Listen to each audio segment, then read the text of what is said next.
wanted to share with you guys some stuff that's been, been really cool to me. Tammy, good morning. Oh, okay. I just get too excited when I see my friends. So, Phoenix, are you in the house? Are you in Phoenix? Are you home? Yeah, man. Oh, thanks, Andras. Love you back. Oh, dude. Anyways, this last weekend we had the provincial volleyball tournament that we attended, and both my boys, my youngest was playing on the junior Canucks, and they call themselves Canucks, but they're not from Vancouver. They're actually the local Calgary crew here. And my older boy was the U14 Canucks. Good topic. Was just talking about that with Lenan Mu. Oh, cool. Yeah. And it's really weird because my background, Joey, you know this. A lot of people know this. I did not do a lick of sports growing up. And my parents were totally into academics. And because both my parents, like, they're immigrants to Canada, and they both had jobs, they were both working, so really had no time to chauffeur us around and money to put us into sports. And so that wasn't really a thing for us. And because they're, like me, overprotective Asian parents, after school, you get home, you do your homework, blah, blah, blah. And so there's no time for extracurriculars like sports. So it's been really cool that Quinn grew up very differently. Even though her parents were also immigrants, she had a great experience as a kid doing a whole bunch of different sports and ballet and things like that. So that's been great because she's found different sports to put my kids into. And honestly, I wouldn't have done it. Moms are wonderful because dads like me are just kind of like dense and wouldn't think of these things. So, they did hockey, they've done ball hockey, they've done, soccer, things like that. But now they're really into volleyball at the moment. And I couldn't be happier. Excuse me. Not because of the sport, but also because of the coaching. And I always tell Toby that he's kind of won the lottery because the kids in his particular age group have amazing parents who played internationally on like 4-team Canada, 4 European teams. And now they've got kids his age who they're coaching. And so they've got this amazing team of coaches that are just investing so much into these kids. And anyways, last weekend was really cool. There's a lot of volleyball, and in volleyball, it can go any way, right? And so here's really cool. I'm going to play back something here. And this is them losing really badly. And so, yeah, this is pretty sad. And Toby's team was literally losing 24-14. And if you understand volleyball, it's a first to 25 points wins, and you have to win by 2. So if it's 25-24, you've got to have 26-24 to beat them, right? And so this is insane because the kids were down so far. Like, everybody had pretty much written them off. Even the coach was making the line for the next set because it's kind of like, how do you play perfect for 12 points? Because they were at, 14, they've got to get to 26 and not make a single error. One error would give the other team the point, right? And so it was really nuts because on the sidelines, I'm recording this and I'm trying to think of, okay, how do I encourage these kids as far as cheering is concerned? Because, like, I'm not a coach. I don't have any experience in this, but really it's just a game too. So you want to let them have fun, but you also don't want them to give up, right? And it looks like a pretty dire situation. Like, how are you going to get 12 points in a row and not make a single error as a team? But one of the beautiful things about volleyball that I really appreciate is that it is not a solo sport. You can't just have one star that carries the team. Has to be a team sport because you can only touch the ball once and then another person has to touch the ball. You can't just keep on carrying, like, let's say hockey. You carry the puck all the way up and shoot and you score. You can't do that in volleyball. You've got to rely on your teammates. So what was really cool, here's another little video clip of just the next point. And so they're down 24-14. And it was not easy. Every single point was a fight because the other team was really good. They were solid. So there was very little freebies. And so this rally lasted quite a few times, quite a few hits. I mean, it's U14 ball, but it's exciting to watch because now they can create these plays. They're hitting, they're digging, they're getting those points back up, the ball back up in the air. But what's amazing is that point by point, they're bringing this game back from the brink, right? Oh, look at that dig. That was amazing. So these kids who, honestly, they played pretty horribly for the first half of this game. But point by point, they kind of took it.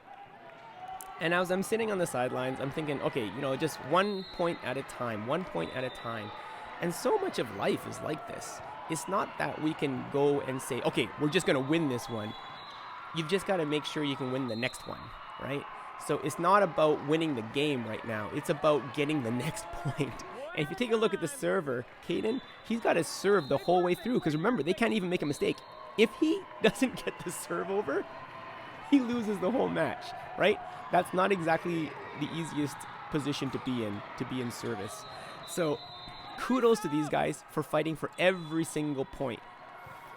But yeah, I said something on the sidelines that I probably shouldn't have said because I was talking to one of the parents. And one of the parents is the head coach of the university team here in Calgary, the Calgary Dinos. And I asked them after the game, what do you say to these kids when they're losing in the situation, and what do you do to encourage them? And then I said, from the sidelines, I'm not sure if you heard it, I said, okay, one at a time, play perfect, boys. And he goes, no, you never say play perfect because they'll just freeze. I'm going, oh, darn.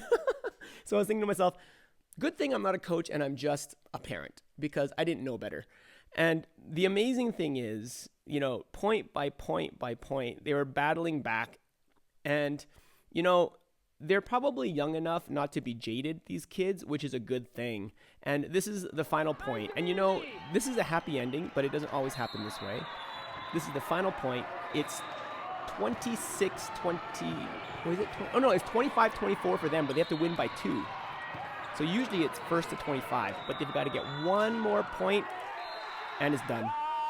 And the coolest thing about this team is those red shirts, they're in the same club, the Canuck Club. But what's really cool, we ended up losing to the red shirts, even though they're all buddies. And it's just this sense of community, of family is amazing to me in this volleyball club. So I encourage you guys, if you guys are in Calgary, go hit the Volley Dome, get into the club, because your kids will benefit from it. I can learn a lot from just seeing these kids, and they didn't give up. I mean, it's so easy just to say, oh man, we're done for, 12 points in a row, impossible. But point by point, they kind of saw the hope. And I really want to encourage you guys to encourage myself, in this horrible economy that we have right now in Calgary anyways, and, not really seeing that end goal right now, perhaps, or maybe you've got, problems at home, or maybe you've got a health issue, but just take it step by step. It's just 1 point at a time. And yeah, I think it's pretty cool that if you have children, I do encourage you to put them in sports, even if that's something that you don't have as your background, because I've learned so much. And honestly, I was not a great hockey parent, and I was way too competitive for that. Karate also, I probably pushed my kids a little bit too hard. But, if you can find a sport that your kids enjoy, that also have great coaches, and it's really about the character of the coaches that sets the tone, I totally encourage you guys to do that for them. The other nice thing, even if they didn't win this, that they would be able to learn from that. And they lost the final game. And that is really good too, because I don't want them to always win. And another conversation I had with that head coach of the university team here was that, some kids never fail. They've got like a 4.0 average, and they're getting the best marks. They've got it all made. Their parents are paying their way through university. And this is really important. I think failing is really important, and sports gives them a safe place to do that. And oh yes, I totally forgot, Asian fail. Okay, so actually it's really funny because a white mom of one of his teammates told me this, and he was taking her kids to the doctor who is Asian. No surprise, right? And the doctor says to her, or talks to the boys, oh, he goes, you know what an Asian fail is, right? And they go, well, what? He goes, 85. That's an Asian fail. And so, we have such high standards for ourselves and for our kids. It's so important to give them a place where they can safely fail. And I think sports is a great place to be. But it's also important for us to support them when they do fail in life. And because I make mistakes all the time. And even this weekend, sadly, I said something that, offended somebody that I love dearly. And I'm still trying to figure out how to work my way out of that trench that I dug for myself. But, it's by the grace of God that we're all here. And so just wanted to encourage you guys with that. We're not perfect, but, take it 1 point at a time. So thanks so much for being here, guys. It is the end of Tuesday, and I'm going to continue this series on failing because I think it's important for us to hear it. And especially for my creative friends out there who are, always hard on themselves, I think, we need to give ourselves grace as well. So thanks for being here, guys. Good morning, happy coffeeing, and I'll see you guys tomorrow.